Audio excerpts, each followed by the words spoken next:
Alright guys, welcome back to another Kaiju number 8 video. So today we're going to break down everything you need to know about the game before its release, literally happened within a few hours from this video. It's going to fully release globally, so that's one big important thing about this game is the information we're getting is from people that have played the game slightly early through articles, and of course the gameplay and demos that we did see during the live stream. So we haven't got full hands-on gameplay, there wasn't a JP or KR or even a beta that we could play to get an understanding of how the game is actually going to work. So we're going to do the best to try and give some correct and up-to-date information, but it may be something slightly tweaked, I guess, when it officially comes out. So first thing is the release date and where it is releasing. It is releasing everywhere globally, but also as well only on Apple and also Android. There is a PC version, however, from the looks of it, it's not releasing with this actual global release, but will come at a later date. I know everyone's going to want to play on the PC, especially considering how good the actual game looks. This is something I'm definitely looking forward to. So hopefully it doesn't take too long. Might take a month, maybe 2, but I'm hoping with like just a few little bugs that the game may experience on release, they can fix that and then get the full PC version, because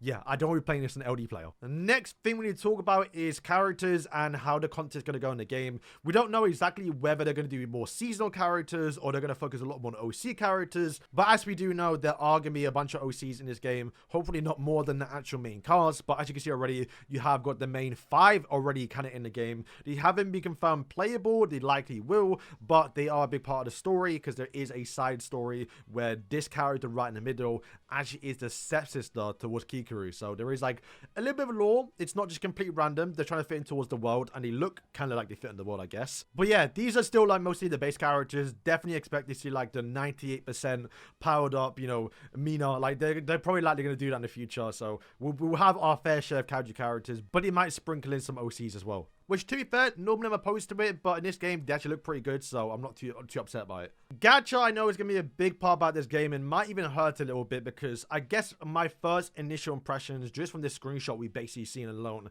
is I really feel like they might be making characters more exclusive to where you're not going to get a lot of them, so the rates will probably be lower than I think most people would like. So you have to wait and see when the actual release is and what the actual rate is. But as you can see, this is what it looks like. You're able to summon characters and also weapons because there are weapons in this game. However, we did see during a demo that the weapons are farmable. However, there will be obviously gacha, probably exclusive weapons where you can get the actual axe that Kikuru uses or the actual weapons the main characters use in the actual main series. But you can probably still get by with just normal standard weapons, which obviously hopefully that is the case, right?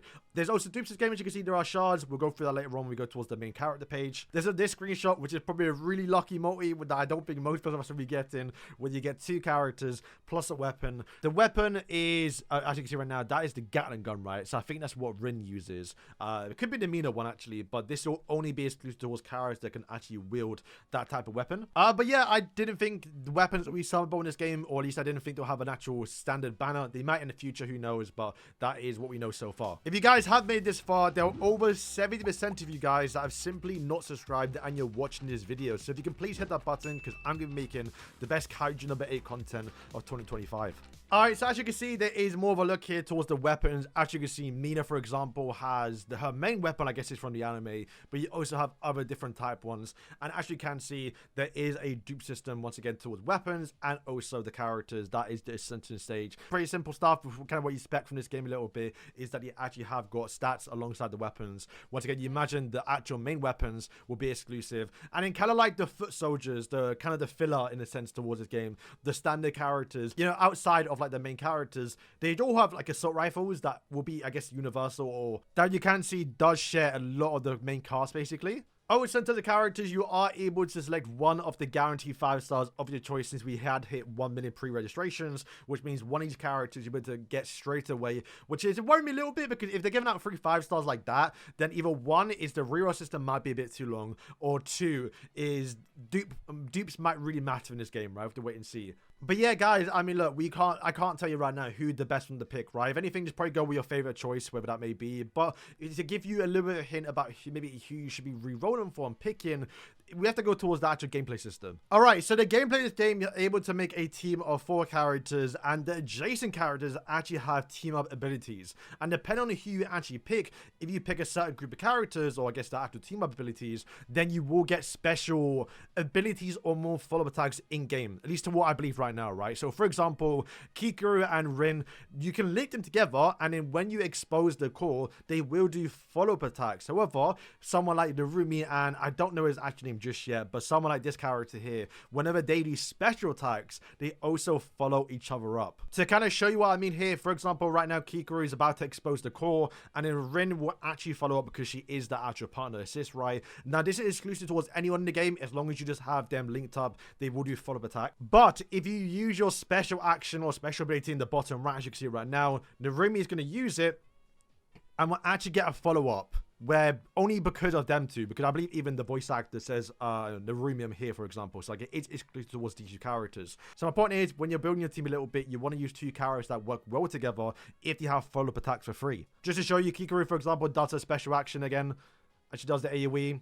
But she doesn't get a follow-up with Rin because Rin is not the actual partner you want to use Kikuru with. Alright, so in terms of team-ups and what you can do in this game, we don't know the full list of characters, only from what they've shown and teased a little bit and trying to get it together. And in fact, I think if you watch any other content creator or anyone making content about this game, I don't think most people know about this feature in the game. But I think this might have teased. Granted, it is the main squad a little bit, but I think the reason why they've shown this is because of the team-up. So Kikuru, as you can tell, might have a team with a Kaiju number 8 Kafka. So if you are selecting Kikuru, you ideally probably likely want to re-roll or get Kaiju number 8 alongside of her. So I think the best strategy when it comes towards re-rolling is probably getting either one of these two and then guaranteeing the other character. Also, I guess even right now they might be teasing as well the Hoshina and obviously Mina as well also have team up. So if you want to get one of those characters, do the exact same thing, probably reroll for one of them and then also get the other character off the guarantee. And then since we know that Narumi and obviously Iji, as I say it, they have a team up, that's likely what they're showing. So Rin, for example, have a team up with Kota, which are they're 4-star characters, so you're kind of fine. You can kind of just get the reroll, guarantee one of them, and then just literally get the 4-star.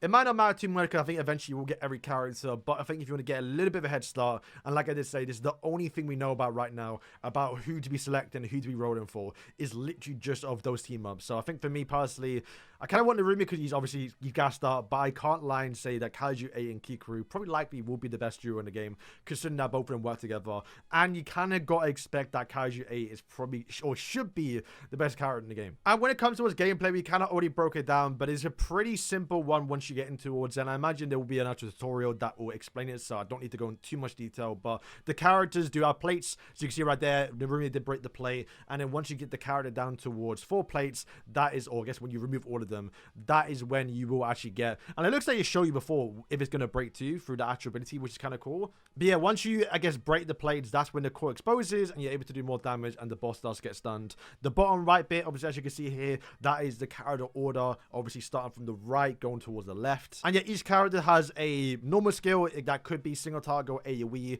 Not too sure what the wording is for like that special action one or skill 2, but this one's a bit more limiting. And also as well, on the right you can see there are ultimates, and this it gave a little bit cool with how they handle the ultimates because it actually doesn't take up a ton. So as you can see, Narumi has got ultimate available, and as you can see down here, Narumi is not going to attack for a minute. We're actually on Kikuru's turn right now, so you have to go through all of these characters right here before you get towards the Narumi, and then you'll use the ultimate like you would in other gacha games, I guess. But in this one, you can literally just click the ultimate move, and Narumi will jump in and force his ultimate. You can't use any other ability, you can only use the ultimate move, but then when you use the ultimate move, his order doesn't reset. He stays in the same position. I'm sure there might be characters in the future that increases speed or maybe even stamina to get out in front a little bit. But as you can see, I guess if anything, he actually lowered stamina a little bit. So he actually went behind, so he's able to get another turn. But even though you use Narumi's ultimate during Kikuru's turn, it's still her turn basically. So it's kind of cool a little bit that ultimates don't really require a slot or pace. You can kind of use it whenever you want to. But yeah, that's the gameplay. Once again, we kind of did more of a breakdown in my last video. However, I'm sure most of us will probably understand it once we get towards the game. And then guys, to finally wrap up the video, this is like your main screen in terms of how to upgrade a character. It is in Japanese, but it's pretty self-explanatory. You have your weapon the bottom right. This right here, we don't see equipped right now, but I can probably put up a screenshot. That actually is the armor, so there is armor in this game alongside the weapon. Top bit shows your main stats, your speed, your attack, defense, but you can go towards details or probably get a bit more of the crit rate and crit defense and whatever he may do for the character. Also, top right is the actual dupes you need for the character. It looks like you have to get a character 6 times to fully max them out. There are also attributes in this game. You can see it on screen as well. There's, I think it's just a different type of elements. I guess more characters that deal more damage with plates. I'm not entirely sure. But he had no gear equipped them down below. So guys, that is going to wrap up today's video. Thank you for watching. We'll definitely do more content on this channel. So once again, subscribe. We're going to be going crazy for the next few weeks. Generally cannot wait to play it. I've been waiting to play an actual new anime gacha game that actually looks pretty good. So cannot wait, especially if they're doing what I think, where they actually release characters alongside the episodes they air in and the anime, so you can keep close towards characters releasing, which can be very, very cool. But yeah, man, other stuff when it comes towards the game, we're definitely gonna cover, especially the release, especially once we get hands-on gameplay. So guys, thank you for watching, and yeah.